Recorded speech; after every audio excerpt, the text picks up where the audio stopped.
Olá, turma de Psicologia da Aprendizagem. Hoje é o terceiro dia de aula, não, né, gente? Hoje é o quarto dia de aula.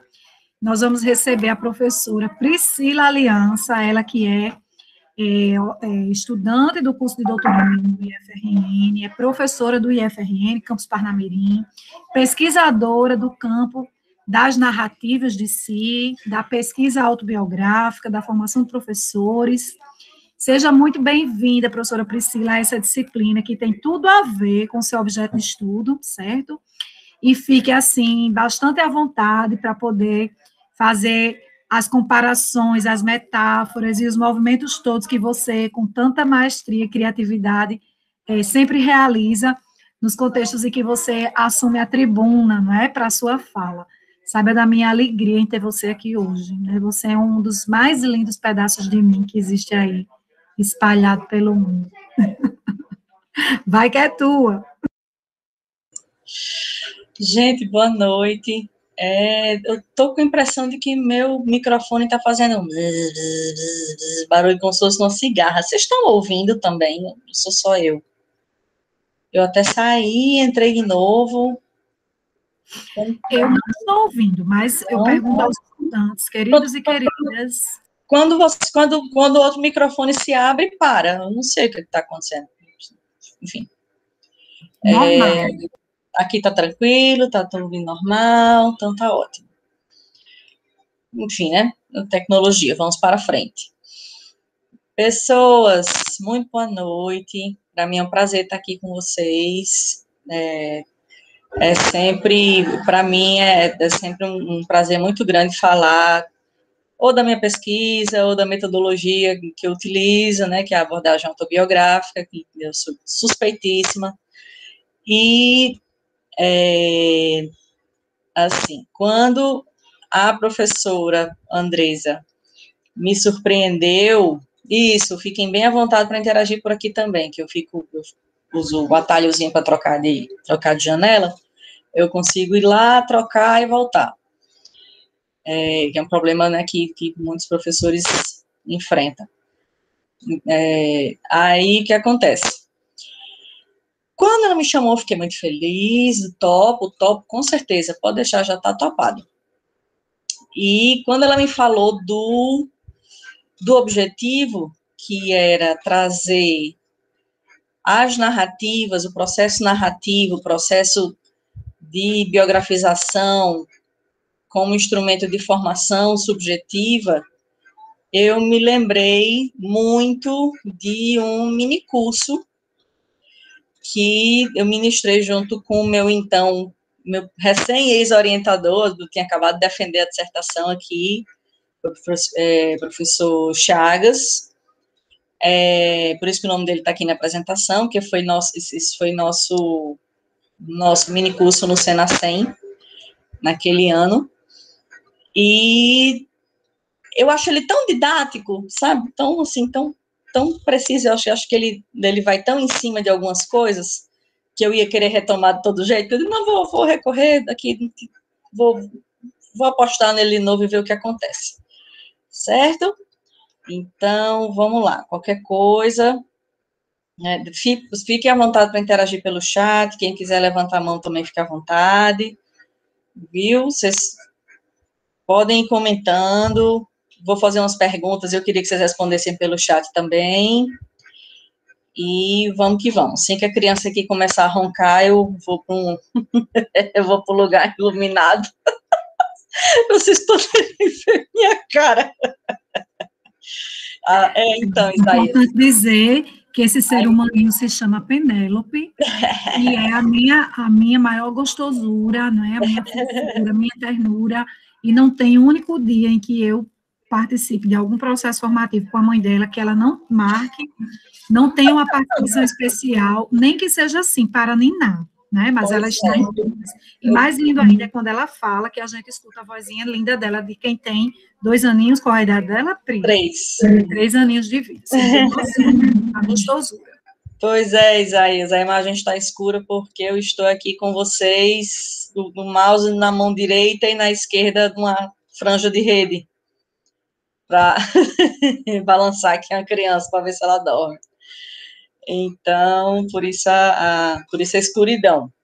Só esperando, quando eu escuto ela começar a roncar, aí eu vou para um lugar mais iluminado. Inclusive, acho que eu vou até fechar a câmera, né? Porque pode ficar, inclusive, mais leve a conexão para alguém. Já que vocês não estão me vendo mesmo, né? A diferença faz. Vamos lá, pessoas. O nome do minicurso, né, que foi ministrado e que eu trago para vocês o material aqui, é Eu, Narrador de Mim, Narrativas de Si e Formação de Professores. E aí, aquela pergunta primeira, óbvia. Esse título faz referência a quê? A que texto? Então, a relação intertextual aí, qual é? Quem diz? Tem que perguntar, né, Andresa? Porque os meninos tudo novinho, né? Assim, mais novinho que nós. A gente pergunta porque... Sim, meu amor, pergunte mesmo. Tá Tem certeza, certeza sim. que tá todo mundo partindo do mesmo lugar. E aí, gente, Eu, Narrador de Mim. Já ouviram alguma coisa parecida com isso em algum lugar?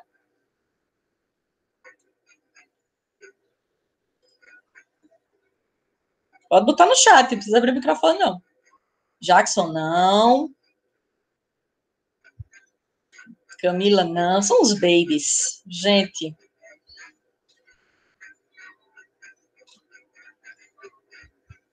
José Edson, não. Caio César, não. Ok. Liliane. Liliane foi em cima. Parece a música Eu, Caçador de Mim. E é exatamente essa a referência. Exatamente essa. Para quem não conhece, depois eu posso colocar um link aqui para uma versão dela no YouTube que é muito, muito bonita. E Eu, Caçador de Mim é uma música de Milton Nascimento, né? De Milton, eu já acredito que todo mundo já tenha pelo menos ouvido falar, né? E gravada por muitas pessoas e que diz assim: por tanto amor, por tanta emoção, a vida me fez assim. Doce ou feroz, manso ou atroz, eu, caçador de mim. E esse eu lírico vai falando sobre essa busca de si mesmo, essa busca por quem ele é, e que é uma busca dolorosa, uma busca que machuca, uma busca que às vezes você tem vontade de desistir porque é demais, enfim, mas que é importante vencer esse medo. E ele fala em abrir o peito à força, numa procura. E passa um pouco por aí também, certo? Vamos lá. Continuando aqui. Então, esse Eu, Narrador de Mim, faz justamente referência a essa canção Eu, Caçador de Mim, certo? E aí eu tenho uma pergunta para vocês. Vocês reconhecem essa professora? Já viram essa professora em algum lugar? Não. Bruno, não. Pode responder, gente. Ninguém. Não, não, não, não, não, não, não, não. Enxurrada de nãos. Ok. E essa aqui? Isso aqui pode ter uma outra pessoa que reconheça de algum lugar. Ah, Vivian sim, Bruno não, Camila sim, Jackson sim. Opa, filme. Como é esse negócio aí? Do filme? Que filme? Que filme vocês estão falando? Pode botar, não lembro. Isso, Jackson, Escritores da Liberdade, exatamente. Mas ela era professora, isso Camila lembra. Exatamente. Vamos lá. Escritores da Liberdade é um filme, certo? Não sei quantos de vocês já assistiram. Gostaria muito de ainda poder dizer que está no catálogo da Netflix, mas não está, porque a Netflix fez isso comigo. Eu tenho um DVD e não tenho onde reproduzir, porque meu computador, quando eu comprei, já veio com 100 drive de CD, então, DVD que não serve nada, mas vamos que vamos, fica de colecionador, né? Então, aquela professora anterior, para quem já viu o filme, viu? É a professora que essa atriz interpreta. Aquela primeira professora do cabelo pretinho é a senhora Gruel, certo? E aí eu vou contar um pouquinho para vocês sobre o que acontece nesse filme. Esse filme, eu vou usar um bocado de clichê, viu, gente? É assim, é muito legal. Eu sofri horrores quando eu assisti a primeira vez, presta atenção. Era tempo, eu aluguei, vocês prestem atenção, viu, minha gente? Respeita a idade aqui da pessoa. Eu aluguei o DVD, eu fui na locadora, entendeu? Peguei o filme alugado, paguei, entendeu? Não foi no Pix, não, foi dinheiro. E aí, pronto, Ramon. Ramon também tem uma vaga lembrança de como era, né? Então, vou fazer um resumão para vocês, para não dar muito spoiler, certo? Na minha época, passava na sessão da tarde, vocês verem, né? Quanto tempo faz. E o que é que acontece em Escritores da Liberdade? Escritores da Liberdade é uma história baseada em fatos reais, certo? É importante ressaltar isso. E é sobre uma professora, assim, como talvez muitos de vocês, assim, como eu, quando eu me formei em letras há muito tempo atrás, entendeu? Assim, cheia de sonhos, e que achava que chegar ali numa sala de aula com muito amor e carinho, muita dedicação, e assim, pegando aquele currículo clássico e levando ali para os alunos da periferia, de repente eu ia fazê-los se apaixonarem por Drummond, enfim, aquela coisa, né? Aquela visão que Paulo Freire chama de ingênua, certo? Ela é uma professora ingênua. Ela acabou de se formar professora. E aí, vocês sabem que, assim, não é o certo, mas na cultura escolar, o novato pega a turma mais trabalhosa, né? Vocês estão sabendo disso já. Se não estão sabendo, fiquem sabendo. Vocês, quem não começou a trabalhar ainda em escola, quando for, vai pegar a turma mais trabalhosa. Porque é padrão. E foi o que fizeram com essa pobre. Deram a turma mais trabalhosa para ela, e não era trabalhosa do tipo, Caio, pois é, bom saber para se preparar. E não era, gente, entendam, essa é a minha, eu vou mostrar para vocês, eu vou mostrar de novo a foto da Doninha, da atriz não, da Hilary Swank não, a da Miss Gruel de verdade, da senhora Gruel. Gente, a gente está falando de uma menina, uma menina de classe média, certo? Crescida, numa periferia, assim, que a periferia nos Estados Unidos tem um sentido diferente da periferia que quando a gente fala em periferia. Lá eles não falam periferia, eles falam subúrbio. Mas é um subúrbio, sabe aquele monte de casinha bonitinha, assim, parecidinha, sem muro, tal? Aquilo são os subúrbios, certo? Então, uma pessoa que cresceu num subúrbiozinho daquele, numa das partes mais caras da Califórnia, que é do sul da Califórnia, né? Enfim, ela cresceu por ali e tal, perto de Los Angeles, tudo muito caro, e ela cresce, ela vai ali, ela decide fazer o curso para ser professora, o pai dela morre de desgosto, porque ela tão inteligente, podia fazer tanta coisa. Presta atenção, viu? Olhe como a gente é visto. Enfim, então, essa pessoa que nunca tinha botado o pé numa comunidade na vida, acha que com muito amor e carinho, ela vai botar os alunos dela que não tem o que comer, que não tem onde morar, que estão às vezes morando na rua, que estão morando num buraco com uma extensão que tem uma luz acoplada, uma lâmpada, só para poder enxergar no escuro, membros de gangue, e eu estou falando de gangue rival, estou falando de gente, eu estou falando, gente, de uma escola, de uma turma, que entrava aluno armado, com arma escondida, dentro da roupa, certo? Aqueles filmes que vocês veem dos anos 90, que aparece aquele pessoal, assim, para dar a entender que o pessoal é criminoso, tal, os jovens que usam aquela roupa bem folgada, é para esconder as armas. É para esconder as armas. Então, a gente está falando de uma turma dessa, tem aluno com incondicional, aí tá com a tornozeleira eletrônica. Essa turma, pegaram esta turma e deram na mão dessa mulher. Certo? Então, sementes pobres. Conheço não, vou atrás depois. Obrigada, Bruno. Pronto. Então, Camila, pois é. Então. Aí, beleza. Colocaram. Deu certo? O que é que vocês acham?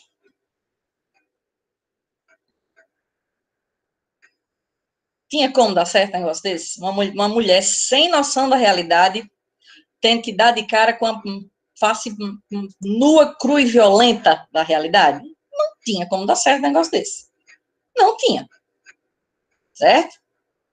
Beleza. E ela meio que, chega um momento que ela meio que desiste. Mas isso do filme já, tá certo? Não estou falando mais do livro, não, porque tem um livro, os Escritores da Liberdade lançaram um livro mesmo. Existe esse livro e o filme é baseado nesse livro. Enfim, mas no filme, a professora chega uma hora que ela tem uma ideia. Ela se chateia porque ela pede ajuda da galera da escola. Fica assistindo, e o povo não quer ajudar. Gente, até que horas essa aula aqui, hein, que eu tô empolgadíssima falando do filme e não chega onde eu tô com medo de não chegar onde eu quero a tempo. É até que horas, pelo amor de Deus? Ficamos até 8h30, 8h40 no máximo, tá? Tá certo. Ok, obrigado. Pronto. Ok. Dá uma aceleradinha. Certo. O que acontece? A escola não dá suporte nenhum para as ideias que essa professora tem, porque ela tenta fazer coisas. Quando ela começa a entender a dinâmica de vida desses meninos, ela começa a querer, por exemplo, pegar no depósito da escola, na biblioteca, não sei exatamente o nome daquilo, assim, umas cópias de Romeu e Julieta para eles lerem. Porque Romeu e Julieta é uma história de gangue, né? Os Montecchi e os Capuleto funcionam exatamente como gangue de rua. Então, podia ser que ela conseguisse, por meio dessa obra literária, instalar alguma coisa, trazer algum insight para esses meninos e tal. E a escola diz, não, você não vai pegar esses livros caríssimos que a gente não tem dinheiro para estar comprando todo ano, para dar na mão desses meninos que não devolvem, que rasgam, que rabiscam e que não vai pegar. E se for entregar para eles, é isso aqui, essa versão adaptada aqui. Aí pegam um negócio para, sabe, Romeu e Julieta adaptado para a sexta série, né? Enfim, 7º ano e tal. Aí chegou a hora que ela.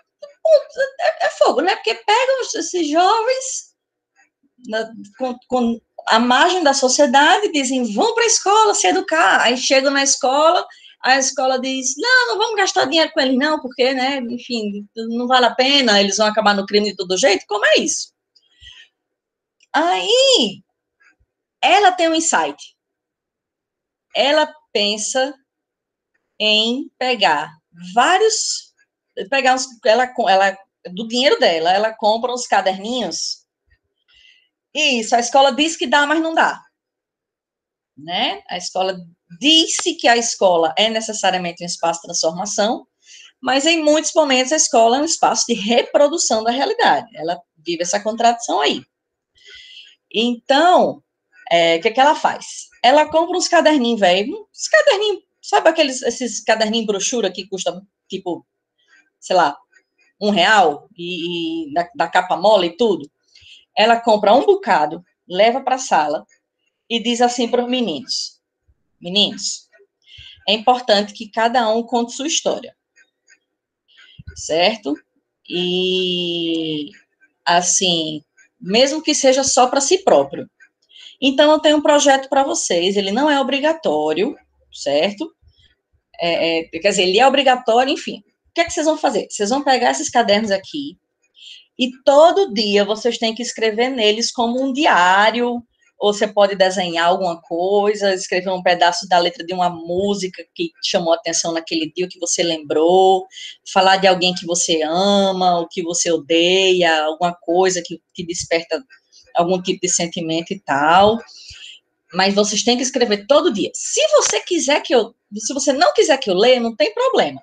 Eu passo na sua banca, só faço assim, só passo ali rapidinho, só para ver o que você escreveu naquele dia. Não leio nada. Não vou ler nada. Se você quiser que eu leia, tem um espaço aqui neste armário, na sala de aula, tem um armáriozinho lá, certo? Você, discretamente, ali, antes de sair, deixa aqui. No final da aula, eu tranco, certo? E ninguém vai ter acesso, somente eu. Ok? E aí ela propõe esse negócio e os alunos ficam meio assim, tipo, é o quê, homem? Que história é essa? Será? Qual é dessa doida? Como assim? Mas, enfim, a primeira pessoa vai e pega um caderno, a segunda cria coragem, vai também e tal. Aí, ao final de alguns dias, a professora vai para a reunião de pais, não aparece nenhum pai, nenhuma mãe de nenhum dos alunos dela, por uma série de questões, ou porque eles não avisaram, ou porque os pais não se importam com a escola, porque não se sentem à vontade na escola, ou pelo que quer que fosse, enfim, não aparece ninguém. Ela fica chateadíssima. Mas ela lembra da história dos diários e ela vai e abre o armário. E tá cheio. Tá lotado.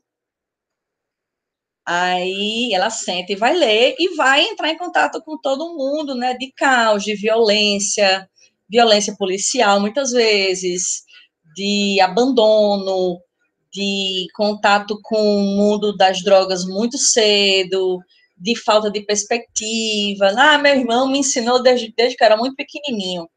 Você faça o que precisar para sobreviver, viu? Nem que seja traficante, cafetão, o que for, o que precisar fazer para sobreviver, faça. E, enfim. E ela vai tendo contato, finalmente essa professora ingênua vai tendo contato com essa realidade desse menino. Enfim, ela botou os meninos todos para escreverem sobre si mesmos, certo? Esse foi o grande projeto. Botar os alunos para escreverem sobre si. Então, eu quero trazer aqui um trechinho, já do final do filme, certo? De uma das alunas que a gente naturalmente, assim, comumente classificaria como aluna problema. Aluna problema de ser membro de gangue, de arrumar briga na rua, de estar em condicional, andando com a tornozeleirinha, de enfrentar a professora, de botar a mão, de iniciar briga, de, enfim, uma aluna problema. No final, tem esse trecho aqui que ela fala dela, de um dos diários dela. Nós não éramos mais apenas garotos numa sala de aula. Éramos escritores com nossas próprias vozes, nossas próprias histórias, e ainda que ninguém mais lesse o livro, que eles tinham decidido juntar tudo, né, para publicar o livro, que é o livro O Diário dos Escritores da Liberdade. O livro seria algo para dizer que estivemos aqui. Isso é o que aconteceu.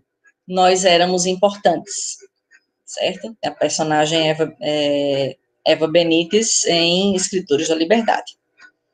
Ok? E aí eu pergunto a vocês, vocês podem refletir para si mesmos ou podem botar no chat a resposta se quiserem, ok? Você já se sentiu melhor depois de desabafar?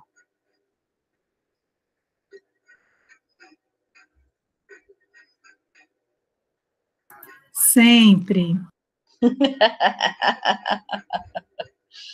Leva um tempinho até quando sair a primeira resposta no chat. Né? Sim, depois de chorar também, sim, com certeza. Quando sai do psicólogo, sim, sim, muito bem. Próximo aqui. Você já percebeu que adora a companhia de quem sabe ouvir? E aí? Caio, sim. É bom, né? Né, Lilian? Também acho. Vivian também concorda. Você já conseguiu você mesmo encontrar uma solução para um problema após falar sobre ele com um amigo, tipo, não foi o amigo que deu a solução, foi você que se ligou que podia fazer alguma coisa.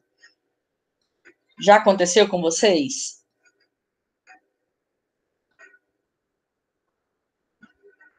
Muito, pronto, com bastante gente. Comigo acontece bastante também. Inclusive, faz muito parte do processo de orientação, né, Andressa? Sim. Ai, meu Deus. Continuando. Você já notou que estava mais forte depois de contar sua história para alguém?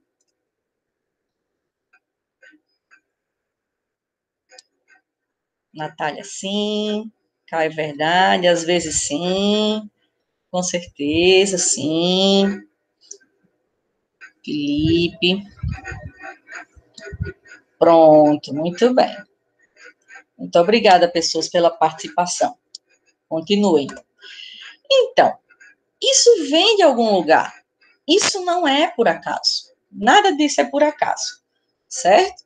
Existe toda uma, para além da psicologia, né? Existe todo um movimento científico, certo? Chamado abordagem entre parênteses, porque pode ser sua biografia, pode ser a biografia de outra pessoa, certo?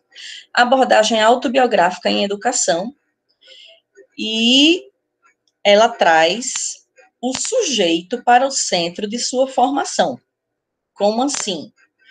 Pronto, aqui o que é, né? Movimento científico que privilegia a centralidade do sujeito nos processos de sua formação. Como assim? Geralmente, quando a gente vai dar aula, quando vocês vão ter aula e tudo mais, a tendência natural é que o centro daquele processo formativo seja o currículo, é o conteúdo. Estou falando alguma bobagem? É isso mesmo? Vocês concordam, discordam? Como é? Eita! Já ligaram o carro aqui, faz um barulho danado. O carro desse vizinho. E aí, pessoal?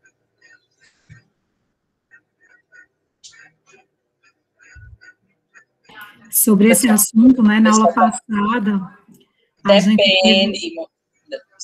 Oi, depende. Esse depende foi ótimo. Porque, tradicionalmente, pronto, a maneira como eu fui formada,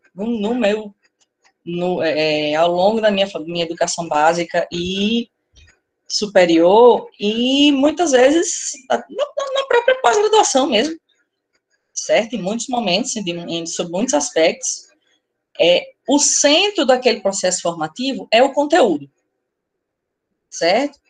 Pronto, aí, Bruno, sim, às vezes percebo que muitos professores estão no piloto automático, tem isso também. Então, o que é importante é que aquele menino saia dali dentro daquele conteúdo, e o centro é o conteúdo, e o negócio é o conteúdo, e vamos para o conteúdo, certo? E a abordagem autobiográfica, ela traz uma outra perspectiva, ela traz o sujeito para o centro. Cadê o negocinho? Eu nunca mais tinha mexido no PowerPoint, eu não sei mais cadê o laser pointerzinho, cadê? Esse aqui? Esse é a caneta. Apontador laser. E vale.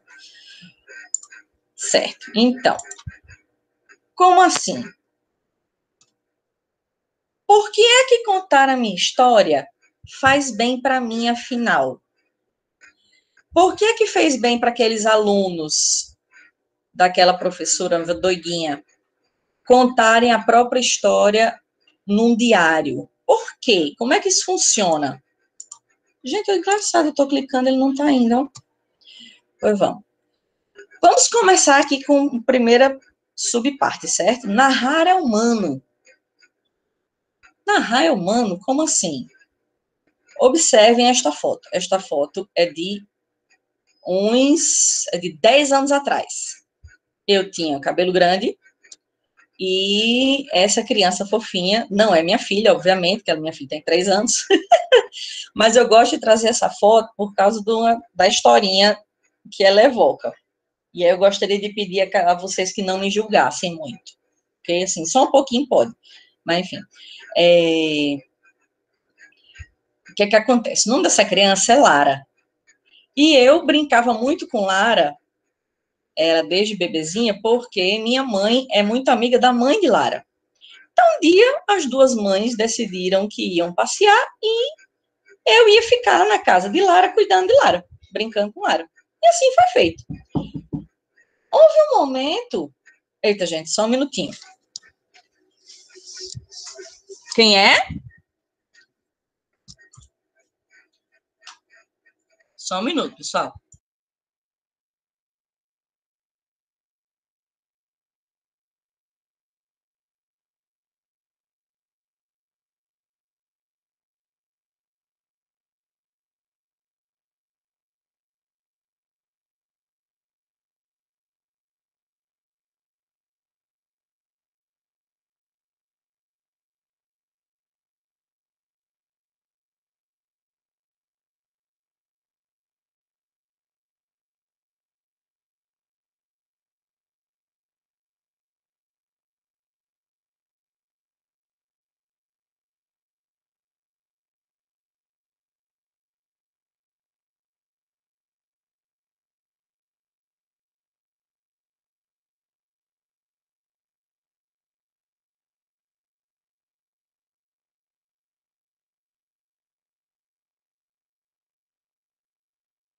Gente, minha vizinha que vende Natura, que veio entregar meus pacotes.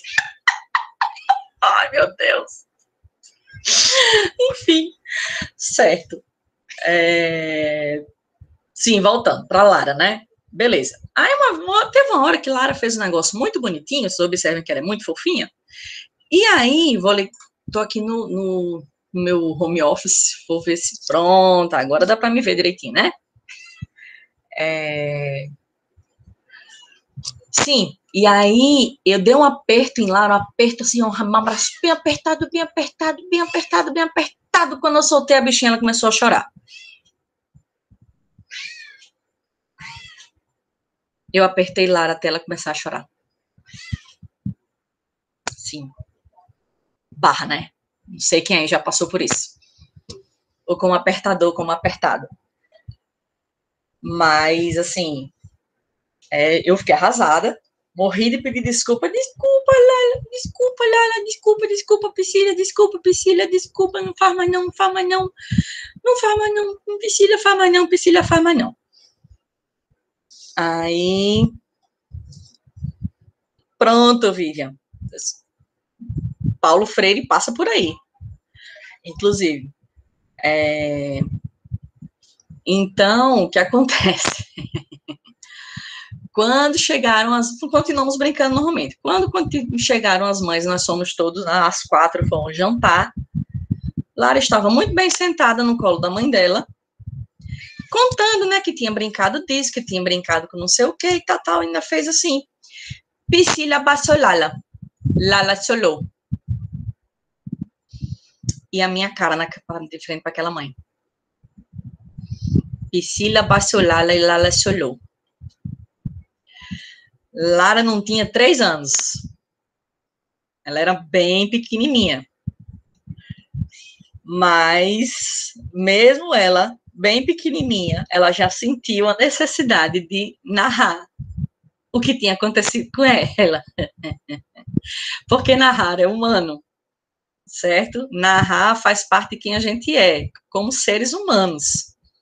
Essa capacidade que a gente tem de contar coisas é algo que é muito dificilmente você vai ter uma pessoa que não considere isso importante de alguma forma. Não precisa ser uma pessoa que quer se abrir com todo mundo. Às vezes, né, pode ser uma pessoa mais introspectiva e tal, e tudo bem. Mas em alguma instância, num diário, num blog, ou na parede, em algum lugar, as pessoas encontram um espaço para se expressarem, para se biografarem de alguma forma, certo? Então, primeiro tópico aqui, subtópico aqui, narrar, é humano.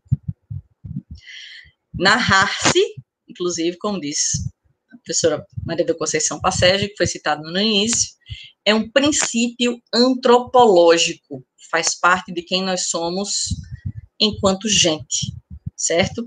E lá, mulher, ai meu Deus, quando a menina é a gata. Olha, tem muitas coisas aqui concorrendo. Sai, mulher. Sim, existe história antes que ela seja... Gente, se a minha gata passando a cara no computador e ele está... Pronto. Ele é seu. Pronto, ele é seu. Tá bom? Não precisa mais marcar território, não. Já deu certo. Sai, mulher. Pronto. O que é que vocês acham dessa pergunta aqui? Existe história antes que ela seja narrada? E aí? Claro, que para ser narrada tem que acontecer, né? O enredo, calma. A situação, isso. Uhum. Obrigada, Lilian. Quem mais chegou? Pilar, mulher, me deixa em paz.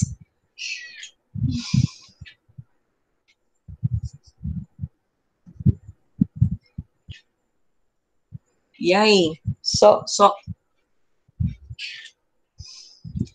Criatura, eu tô dando aula. Deixa eu dar aula, deixa.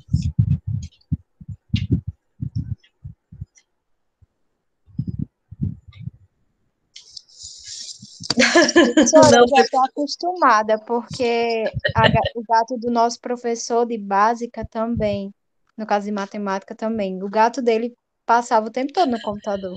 Pois é, não, hoje ela tá atacadíssima atrás de atenção, coitada, eu tô preocupada já. Eu deixo ela assistir a aula, fera, mas né, senta aqui atrás tem uma mesa, ela senta, fica olhando, tá tudo certo. Mas, menino, sim, então,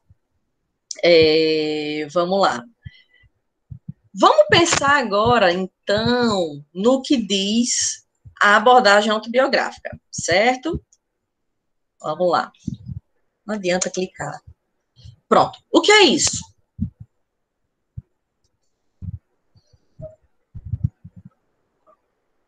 Quem sabe o que é isso?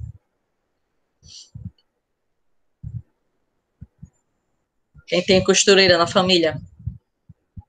Bordadeiro, um carretel de linha. Muito bem.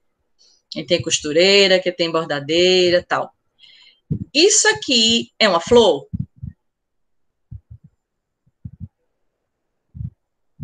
Gente, momento pergunta idiota, resposta cretina. Pode responder. Isso aqui é uma flor?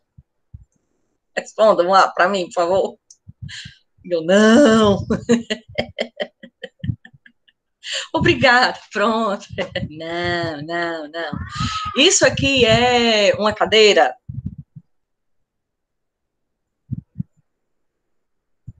Eu não saio do canto quando vocês não me derem. Não, isso não é nada disso. Ok. Pode vir a ser?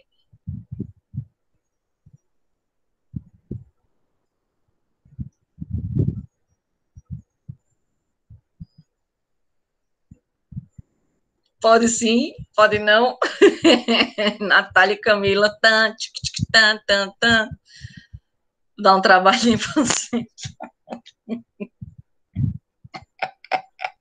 Amor, eu vou ficar calado, viu? Reciclagem, reutilização. Deixa eu mostrar aqui. Pila, pare de fazer o negócio balançar, mulher. Oh, meu Deus. Tcharam!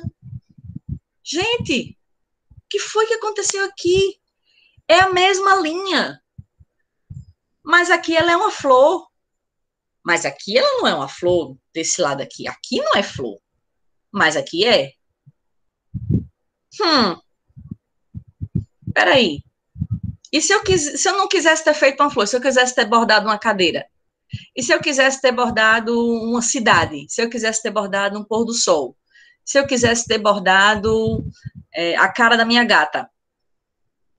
É a mesma linha. É a mesma linha que vai mudar. É o desenho que a gente dá. certo? Estão pegando aí a metáfora? Então, para a abordagem autobiográfica, existe o fato biográfico, certo? Fulaninho caiu da escada e quebrou a perna. Isso é um fato biográfico, certo? Como fulaninho vai contar essa história? Menino, olha, eu tô com muito azar, eu caí, quebrei a perna, não sei o que, tarará, tarará, tarará. Olha, francamente, é um jeito. Outro jeito, digamos, Pedrinho seja evangélico. Irmãos, eu vim dar um testemunho de um livramento que o Senhor me deu. O Senhor me deu um livramento, olha, que eu caí da escada, quebrei a perna, mas logo depois de eu ter caído, quando eu vi, aconteceu um assalto do outro lado da rua. Irmãos, olhe, eu podia ter sido baleado, mas o Senhor quebrou minha perna. Isso é sério, gente, eu sou cristã evangélica, eu já vi narrativas desse sentido. O Senhor quebrou minha perna para não levar um tiro. Enfim, percebam que é o mesmo fato biográfico. A história que vai ser construída pelo sujeito a partir daquele fato biográfico pode mudar, certo? E ela é construída, ela não é dada. Eu perguntei, isso aqui é o quê? É só linha. Linha, linha, linha. Linha pode ser o que quiser. Inclusive, permanecer sendo linha para sempre. Né? Então, para a abordagem autobiográfica, não existe história antes que ela seja narrada. Tem acho que ele é psicólogo também, eu não lembro o primeiro nome dele, mas é Brunner, que diz que é a narrativa que organiza a experiência. Então, o que você vive é no processo narrativo que você organiza, é no processo narrativo que você dá forma, que você se distancia daquilo que você viveu de alguma forma, para conseguir olhar, analisar e contemplar, certo? E decidir se você quer permanecer com estas flores ou se você quer desfazer e pegar essa mesma linha e fazer uma cadeira, ou uma gata, ou uma perna quebrada com a fratura exposta. Você que sabe. A linha é a mesma. É o desenho que vai mudar de sujeito para sujeito e pode continuar mudando a cada vez que o sujeito for contar o mesmo fato biográfico. Certo? Então, vamos falar um pouquinho aqui, eu vou dar uma corridinha, senão a gente não conversa. Vocês já ouviram falar nesse termo aqui, autopoiese? Guardem esse nome aí com vocês, viu, queridos? Para a eternidade. Pronto, é muito chique um professor, é o charme do detalhe, né? O professor que compreende esse conceito e que aplica. Então, gente, autopoiese, poiese vem do grego poiesis, né, que tem a ver com parto, com o parir, certo? E auto de si mesmo, auto a gente já tá ligado, né? Então, o processo narrativo para abordagem autobiográfica se assemelha eu usei primeiro a metáfora do bordado, né? E aqui eu estou usando uma outra. Assim, você tem barro, e barro é barro, que é barro e é barro. Todo canto é barro. Mas que você pode, por meio de um trabalho, certo? Não é um processo simples, dá trabalho, por meio de um trabalho todo cheio ali de especificidades e tudo mais, você pode parir a sua história, parir a narrativa de um determinado evento. E nesse processo de parir essa narrativa, a coleção das suas narrativas é meio que você, certo? Então, para a abordagem autobiográfica, narrar ou narrar-se é um processo autopoiético. Como assim? Narrar É um processo que constitui, me ajuda a constituir quem eu sou, certo? Daí o autopoiese. Então, para a gente acabar aqui, vamos aprender aqui mais 3 palavras chiques, como diz a Andresa gostou tanto do autopoiese. Vamos lá. Muito da abordagem autobiográfica é baseada num conceito de Paul Ricoeur, que é foi, né, no caso, Paul Ricoeur ainda é vivo? Na verdade, não vou pegar uma história. Então, é um filósofo francês que defendia o seguinte sobre narrativa. Ele dizia que a vida da gente, contar a nossa vida, tem 3 momentos. Tem o momento da prefiguração, que é aquele momento em que você está meio que as lembranças estão meio desordenadas ali no seu juízo, mas você está catando assim as coisas que você quer contar. E aí, depois que você junta, claro que é metafórico isso, tá certo, pessoal? Tô simplificando bastante, é bem mais elaborado, mas aqui é só para a gente ter uma noção mesmo.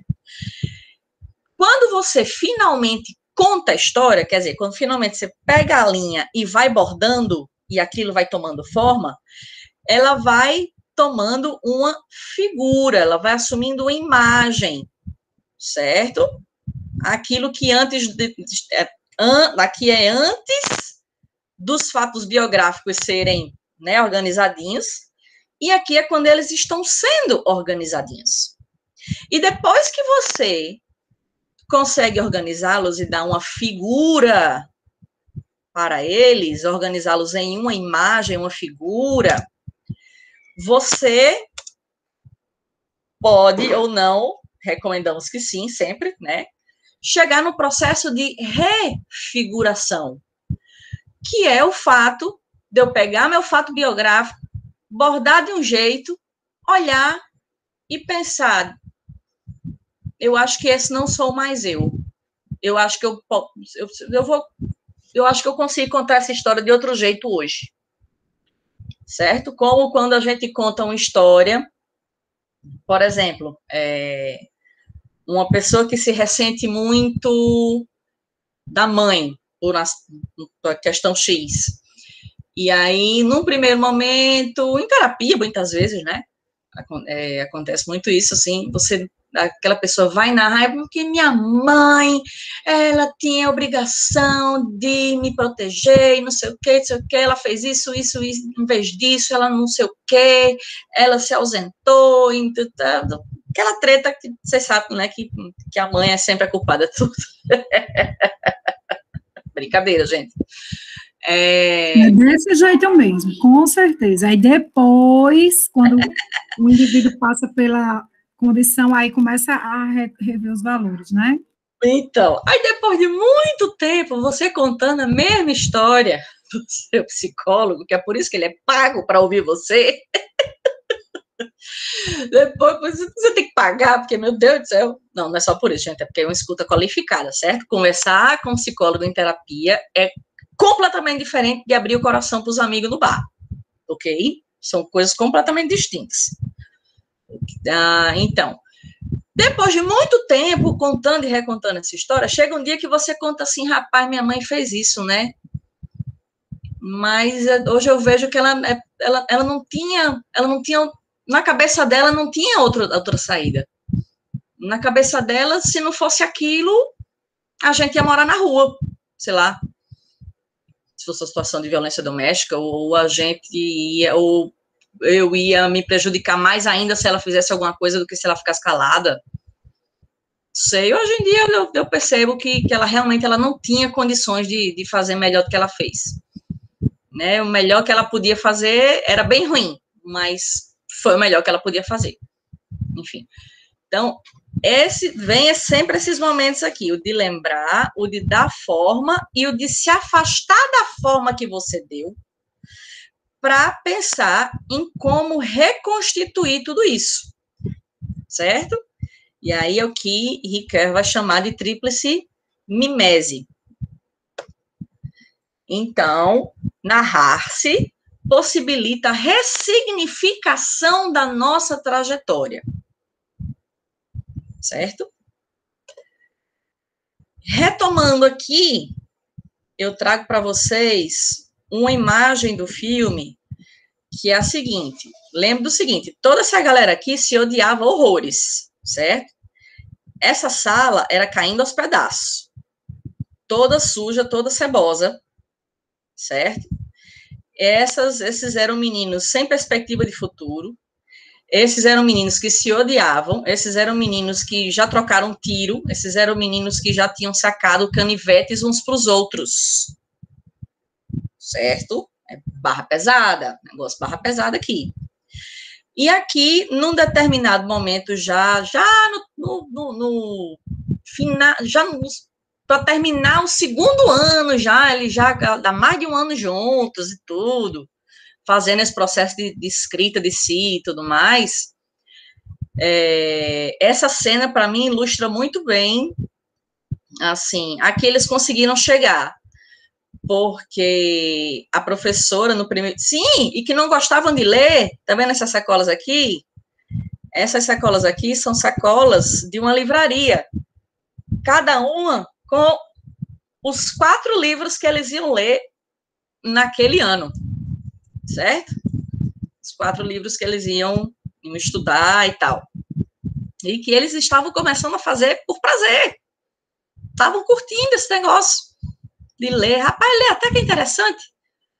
Aí, por quê? Aí, nesse primeiro dia de aula aqui, do segundo semestre, a professora convida os meninos a fazerem um brinde pela mudança.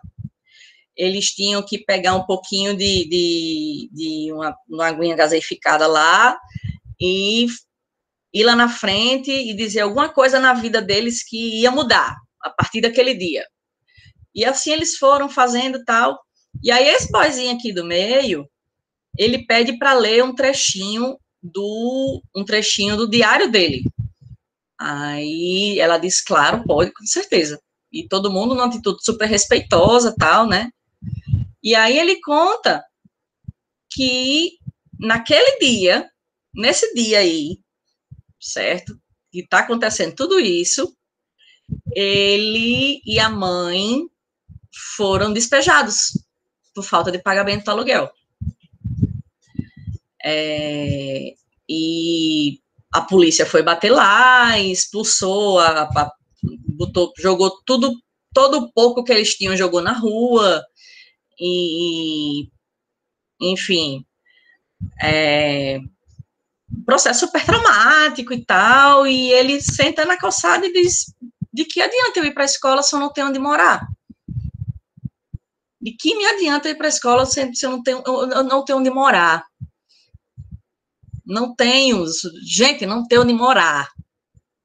Não tem para onde ir, não tenho onde dormir. Ir para a escola para quê? Qual é o benefício que a escola vai me trazer? Eu não tenho onde dormir. Eu posso dormir na escola? Se deixar, a gente conversa. Enfim, ele pega o ônibus dele lá, vai arrasado para a escola, descobre que a primeira aula do dia é a da professora de inglês doida dele, porque ela é de língua materna, né? No caso é inglês. É da professora de inglês doida dele, ele bota no diário, minha professora doida de inglês doida. E aí eu me sinto feliz, e aí eu lembro das coisas que a gente fez de legal do ano passado e tal, e como a gente se uniu, e tudo bem, assim, eu vou, e eu sei que eu vou ser bem recebido. Este é o meu lar. Então, eu estou em casa. E aí tá todo mundo morrendo de chorar, né? Nessa hora é quando todo mundo aqui se abraça. Certo? Então, assim... Mas o que é que isso tem a ver com vocês? Vocês têm alguma... Que relações vocês conseguem estabelecer entre essa doidice toda aqui que eu estou trazendo, numa aula de psicologia, sendo que eu não sou psicóloga, nem nada, não sou especialista em psicologia da educação, eu sou especialista, não, né? Estou me tornando ainda, na busca de me tornar especialista nessa abordagem, né, inclusive de pesquisa, de formação e tal. Então, que relação vocês conseguem estabelecer entre tudo isso e vocês? Como é? Só lembrando, né, que eu sou a orientadora de Priscila, mas a co-orientadora de Priscila, a professora Conceição Passege, ela é uma das professoras mais homenageadas da cadeira de Psicologia da Educação e da Aprendizagem da UFRN. E não é por acaso, né, porque Passege realmente é alguém muito sensível ao campo da educação, estudiosa desse campo que nutre muito, muito fortemente a educação, que é a Psicologia da Aprendizagem e do Desenvolvimento, e é uma das cunhadoras aí, viu, dessa abordagem. Veja que honra, leva para o mundo, né, um referencial metodológico proveniente de um trabalho desenvolvido na UFRN, a partir do crivo da Psicologia da Educação e da Aprendizagem, e a gente tem Priscila aí como essa pessoa que faz essa interseção entre o UFRN e FRN. Hoje ela está aposentada da UFRN, a professora Passege, mas está na Unicid, em São Paulo, e ela também é considerada professora visitante das universidades potentes da Europa todas, porque ela é todo mundo francófono, pela Maria, aquela mulher, pelo amor de Deus. Ela é como é que a gente fala quando fala várias línguas? Poliglota? Poliglota, exatamente. Obrigada. Eu não tive Covid, tá, gente? Eu só estou enlutada. Veja a vacância do pensamento, né?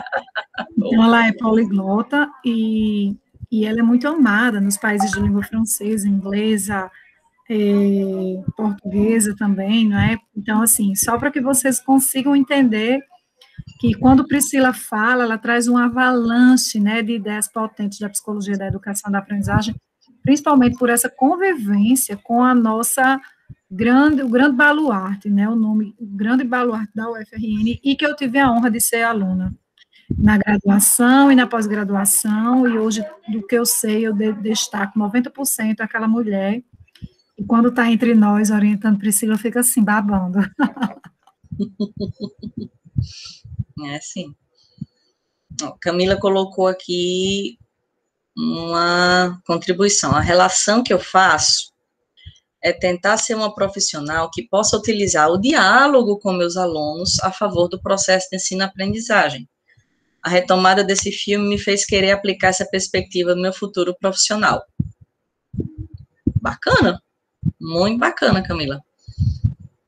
Agora vá sem ingenuidade, pelo amor de Deus. Não podemos ser ingênuos. Teve uma aula passada, teve alguém que perguntou, né, em que medida o memorial não pode ser também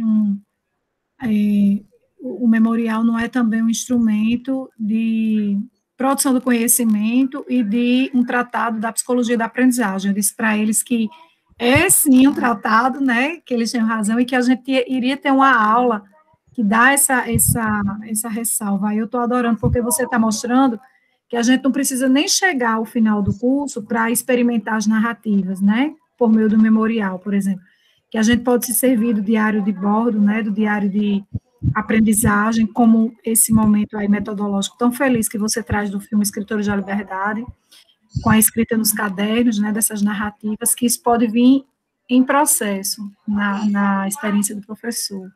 Eu não lembro quem foi o estudante que fez essa pergunta, mas eu lembro que na hora eu copiei aqui no chat e botei lá no privado de Priscila, e disse, olha aí como estou tudo doido para ouvir você. Sim, Bruno Matheus Gustavo, que interessante. Como futuros professores, acredito que essa perspectiva que devemos transformar o espaço escolar, seja online ou presencial, num lugar aconchegante, atrativo e diverso para os alunos é essencial. Obrigada, concordo. Quem mais? Professora. Oi. Boa noite. Boa noite, Caio. Assim, aprender é um ato humano, né? Então, é preciso que a gente tenha, principalmente quem é professor, né? E quem vai ser professor, a capacidade de escutar, né? A partir daí, ele vai poder conhecer as histórias daqueles seus alunos, né? A escola tem um papel importante, sim, mas não significa a escola no ambiente físico, né? em todo canto, dependendo da imaginação do professor, ele pode fazer algum tipo de aprendizagem fora da escola. Então,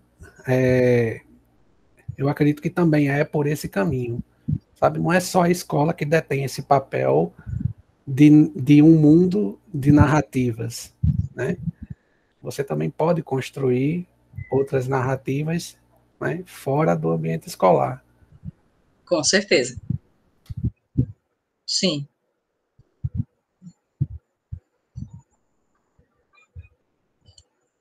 Não tenho nem o que dizer para cá, apenas sim.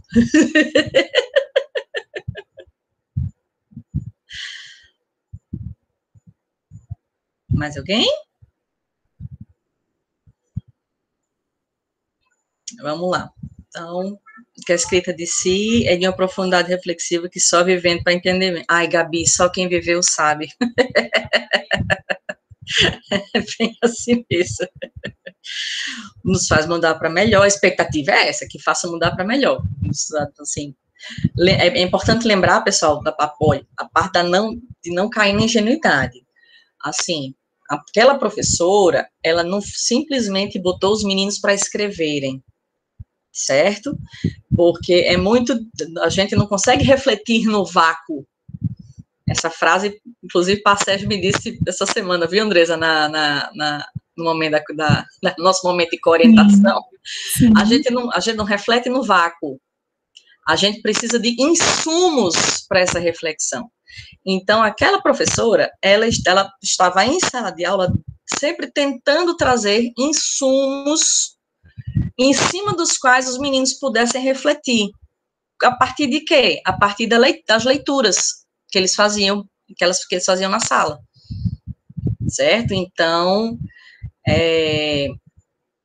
era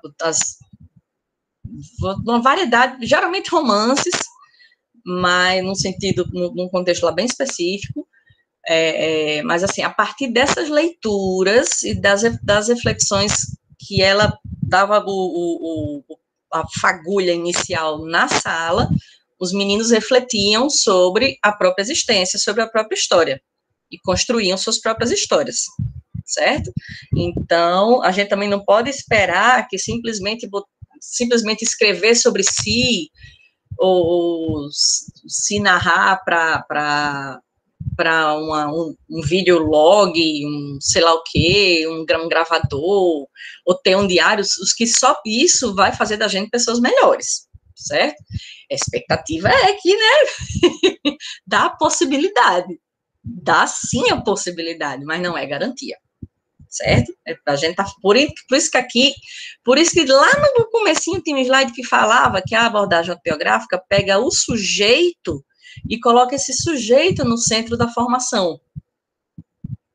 Porque a reflexão toda, quem vai fazer de verdade é esse sujeito. A partir, o formador vai dar aquele insumo, mas é o sujeito que vai refletir sobre si e que vai construir conhecimento sobre si. Certo? E sobre a própria história. E sobre o ambiente em que ele vive. E, enfim, sobre infinidade de coisas. Então, mas sim, existe a possibilidade de nos tornarmos pessoas melhores por meio da narrativa, ela é real. Certo, uma possibilidade sim. Pois é, importante esse aporte teórico. Priscila, você é top. Raiane, mulher. Me ajude. Eu acho tudo isso. Esse encontro dos irmãos. Eu acho que tudo isso me fez ter mais certeza de que estamos todos e todas em processo de refiguração, transformação. É importante. E trazendo de novo Paulo Freire, né? Só quem se reinventa é quem se entende como ser humano inacabado. Quem se entende já como pronto, não vai passar por esse processo.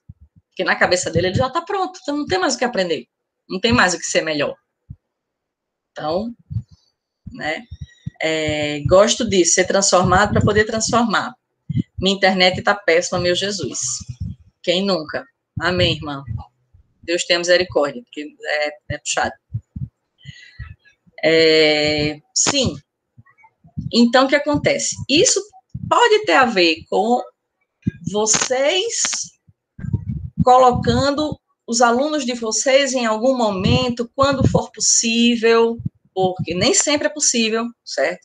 Trazer os alunos de vocês para o centro da formação deles por meio de uma série de várias possibilidades de escuta, né? Vocês mesmos, eu tenho certeza que enumerariam aqui várias, se eu pedisse. Mas tem a ver com vocês também, como professores em formação, certo? Porque, assim, você, quando narra, eu recomendo muito que todo professor, especialmente o professor que está ali, né, se formando formalmente, tenha algum tipo de espaço biográfico, de espaço de biografização. Pode ser um Instagram fechado, entendeu?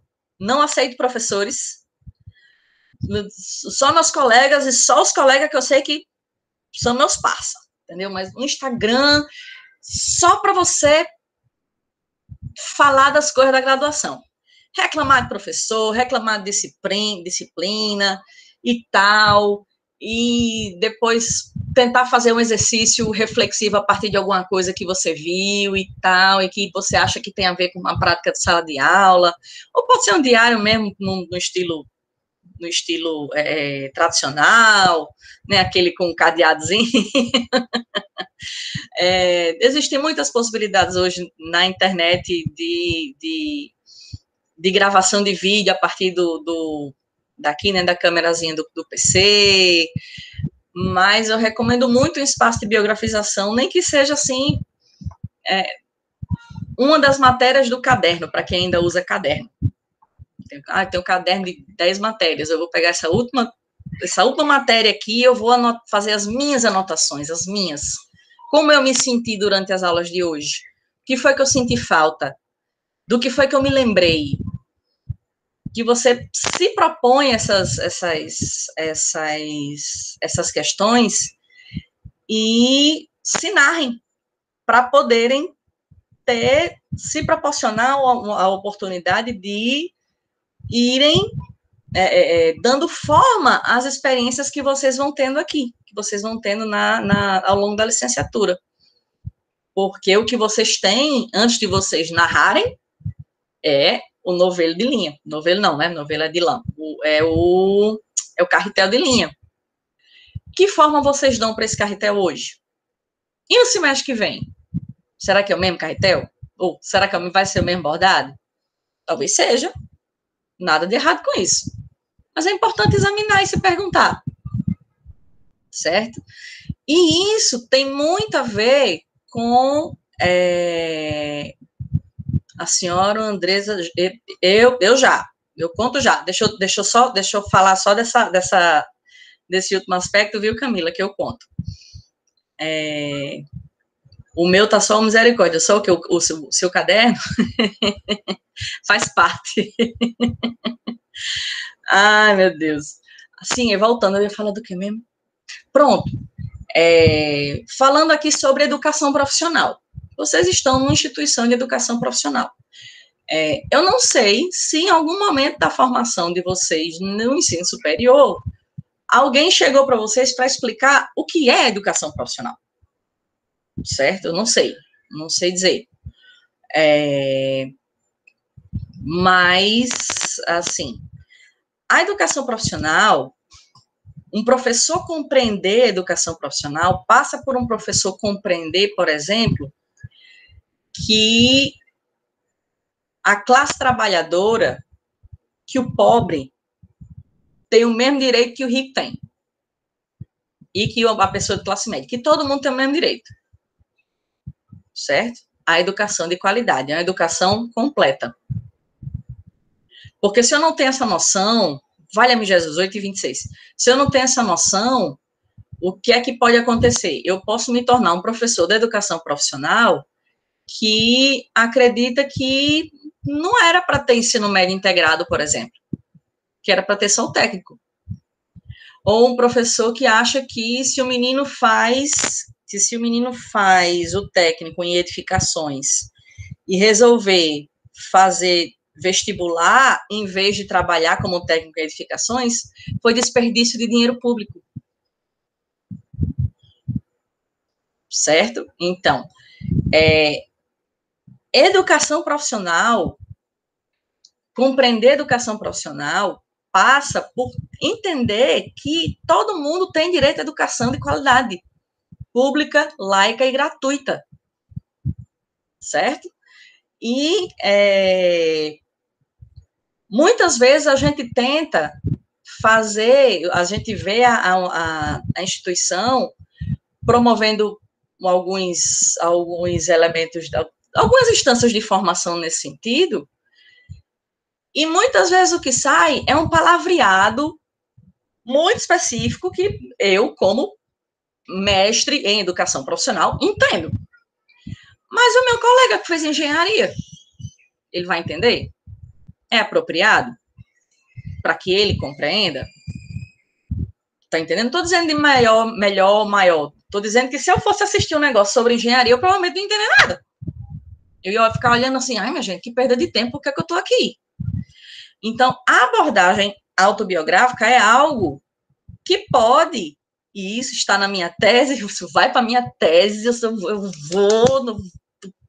eu vou botar isso à prova.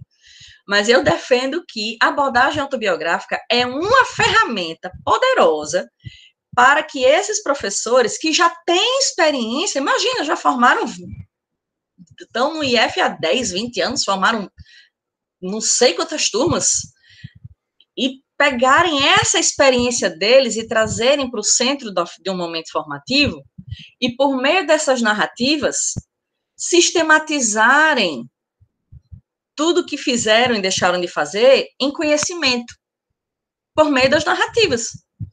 Um conhecimento que ele possa acessar e que ele possa também se transformar, que ele possa também olhar para o bordado dele, assim, dizer, rapaz, esse negócio aqui, acho que eu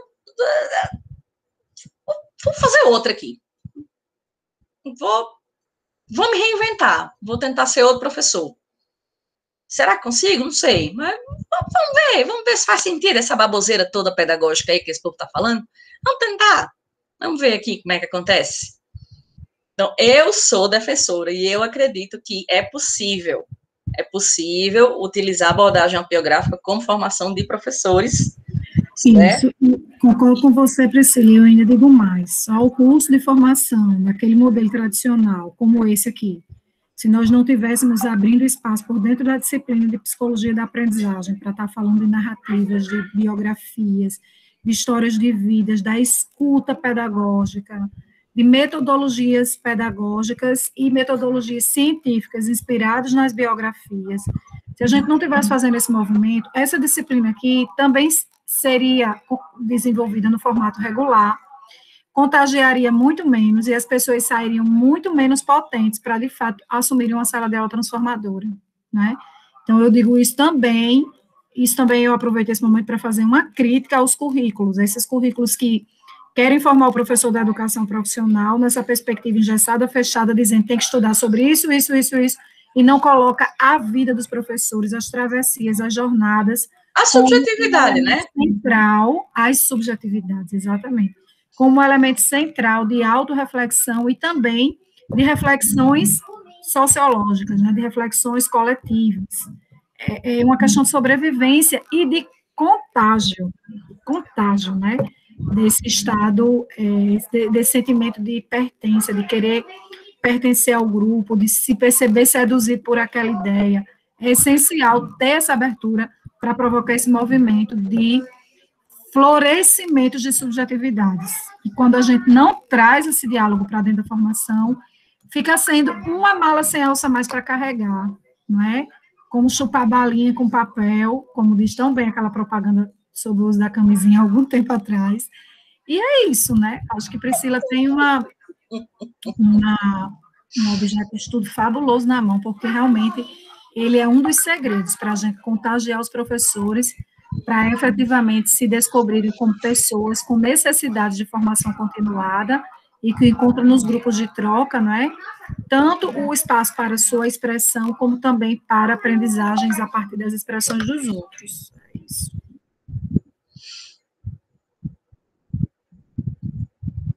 Pois é. Sim, alguém perguntou... Qual tinha sido a pergunta? Sim, se eu já tinha utilizado... cadê? A senhora, né, de experiência prática com essa metodologia em sala de aula? Em sala de aula, sim. Até com certa frequência. Eu gostava de fazer, só que meus alunos já... os alunos do integrado, os meninos já mais velhos, uma coisinha, e tudo preocupado já com relatório de prática profissional, não sei o quê, eles acabavam não se engajando tanto afetivamente. Eles faziam as tarefas direitinho, faziam bem feitas, mas você não percebia muita abertura. Mas, sim, tudo bem, era a narrativa deles, né? Quem sou eu? Mas houve uma experiência há muito tempo, que foi com os meninos do primeiro ano de informática, lá em São Gonçalo, em que, no quarto bimestre inteiro, nós trabalhamos na produção de cada um deles, né, da sua autobiografia linguageira, que consiste... Isso foi a professora Passés que me ensinou também, que eu também nunca tinha ouvido falar nisso. Uma autobiografia linguageira é uma autobiografia cujo assunto central é a relação entre o sujeito e uma determinada linguagem, ou língua.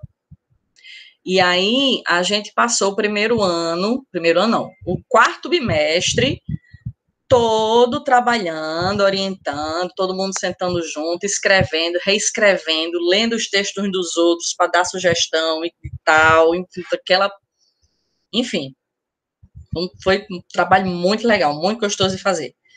Até hoje eu tenho esses textos. nunca joguei fora, nunca hei de jogar, tudo aí. Em que, para que eu tivesse, eles foram construindo a biográfica, assim, por via da linguagem, né, eles foram dando forma à relação deles com a língua inglesa. E aquilo era muito útil para mim como professora, e foi muito formador para eles como alunos, porque muitas vezes é sempre assim, a culpa é da escola, a culpa é da escola, a culpa é da escola, o professor é ruim, e às vezes o professor é ruim mesmo, e às vezes a culpa é da escola mesmo, mas em muitos momentos eles pensaram, poxa, mas eu podia ter feito isso, mas eu também não ia atrás, não, mas aqui no IF, acontece assim, assim, assado, e eu me motivo a fazer tal coisa que antes eu não me sentia. Por quê? Qual era o problema exatamente? Onde é que está? Qual é a grande diferença? O que foi que mudou? Hoje você diz que consegue aprender, mas antes não conseguia. Em 4 anos você não conseguia aprender, 4 anos de ensino fundamental. Em menos de 1 ano, você está dizendo que aprendeu um bocado? O que foi que mudou? Realmente foi isso? Você realmente não aprendeu nada nos seus 4 anos de ensino fundamental? Enfim, o resultado geral era que se eu fosse fazer análise, né, era que os meninos que tinham uma relação positiva, se dividiam em 2 grupos, os que tinham, antes do IF, uma relação positiva com o inglês e uma relação negativa. Quem tinha relação negativa era porque só via inglês na escola. Então, não escutava música em inglês, não jogava videogame desses que você tem que se comunicar e tem que, enfim, tem que entender mais ou menos o que a pessoa está falando e tem que ser em inglês e tal, ou que, enfim, não tinham recurso financeiro para pagar um curso e tal.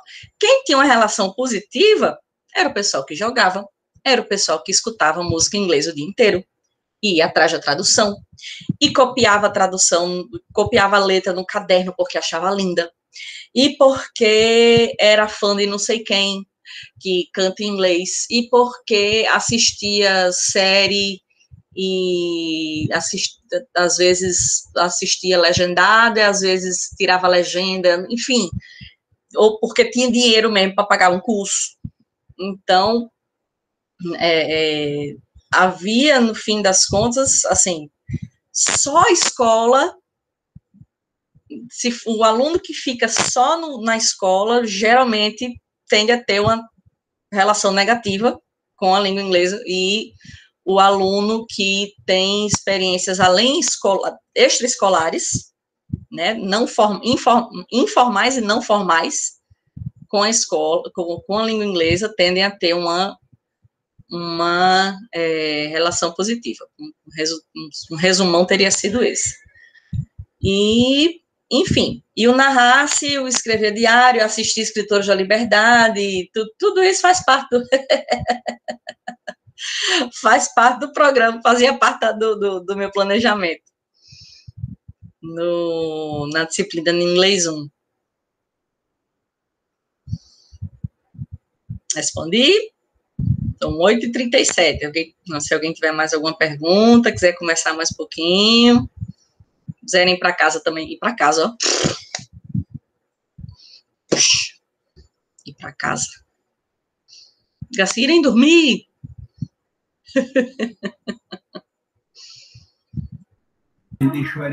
Muito bem. Quero ir para minha casa e também. Também quero ir para minha casa e Interessante que hoje nós tivemos aula de psicologia da aprendizagem, bebendo na fonte da linguagem, da linguística, o que rolou aqui hoje também tem muita conexão com a aquisição da linguagem, não é? Porque a gente falou muito de escuta e de produção de texto, como suportes de produções, né, de expressões de subjetividades. E ao fazer esse movimento, recebendo inclusive aí uma profissional da língua inglesa, não é? Veja que caleidoscópio, que movimento dinâmico, né? Que centrífugas de conhecimento. Pois não, fale, meu amor. Eu esqueci um negócio antes de você encerrar. É rapidinho. Licença. Obrigada, pessoal, pelo retorno. Só para encerrar aqui, deixa eu ler para vocês aqui um trechinho de um poema de Adélia Prado, que eu gosto muito, chamado Ex-Voto. Ex-Voto, eu não sei quem de vocês é católico. Ex-voto é assim, você faz uma promessa. Aí, se a sua promessa se cumpre, você pega um objeto, alguma coisa que simbolize aquela graça que você alcançou e deposita, né, assim, aos pés do santo, do seu santo de devoção e tudo mais.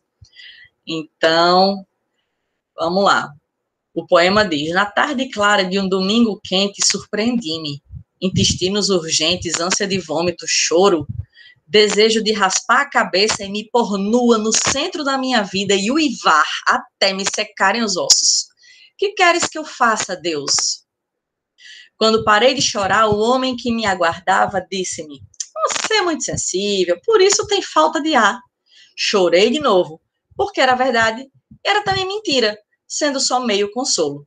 Respira fundo, insistiu. Joga água fria no rosto, vamos dar uma volta. É psicológico. E aí, eu pulo o poema, que é enorme, e vou logo aqui para o final. Ao escolher palavras com que narrar minha angústia, eu já respiro melhor. A uns Deus os quer doentes, a outros quer escrevendo. Então, escrevamos-nos. E é isto. Pronto, foi a parte que eu não tinha esquecido.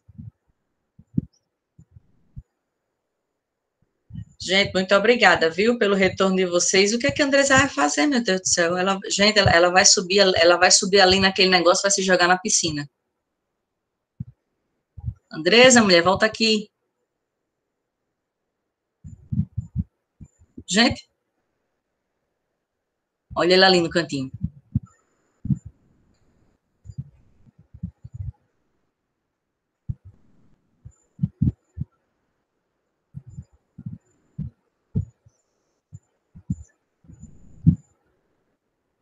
Oh, gente, eu fico Bom, meus amores, muito feliz, obrigada. pessoal, com o retorno. Pri, eu já estou em outra sala de aula, vou precisar encerrar essa. Você fica com o povo aí, se ainda precisar avançar um pouquinho, tá certo? Eu acho que está todo mundo satisfeito. Então, pronto. Um beijo bem grande. Obrigada. Muito obrigada, pessoal, pelo retorno. Muito obrigada, viu? Fico feliz de ter ajudado, contribuído de alguma forma. Foi mágica a sua colaboração. Valeu.